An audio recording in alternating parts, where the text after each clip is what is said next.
Իսկ որ տարիքից է աշխատում այս մեթոդը։ Պատասխանը գրեթե ցանկացած։ Պարզապես ձևը պետք է փոխվի։ Փոքրերի համար խաղի ձևով, մեծերի համար պատասխանատվությամբ։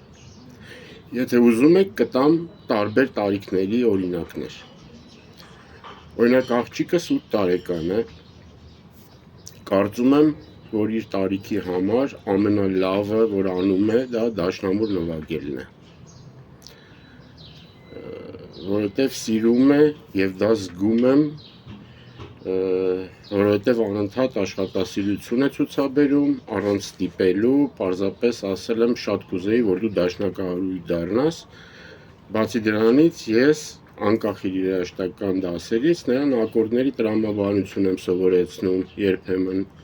իսկ նա 1 վայրկյանում ընկալում է ու կրկնօրինակում։ Հիմա ոգեշնչել եմ, որ սկսի դասեր վարել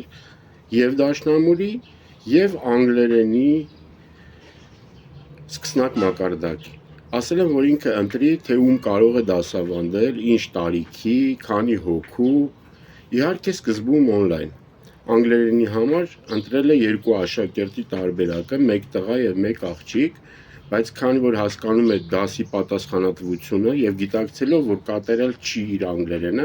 ամեն օր ինձ տարբեր հարցեր է տալիս դասապրոցեսի կազմակերպման հետ կապված։ Զարմանում է, որ կարող է այդ տարիքում սովորեցնել։ Ես նրան վստահեցրել եմ,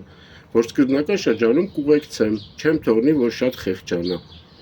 բայց ինքը պետք է աշխատի, որ բացերը լրացնի, դասը հետաքրքիր և բովանդակային անցկացնի։ Հուսամ, որ նրա անցկացրած դասերը կնկարեմ և ձեզ կցուցադրեմ։ Ինչևէ, այս մասին դեռ կխոսենք, իսկ մեծահասակներին կանդրադառնամ հաջորդ տեսանյութի ժամանակ։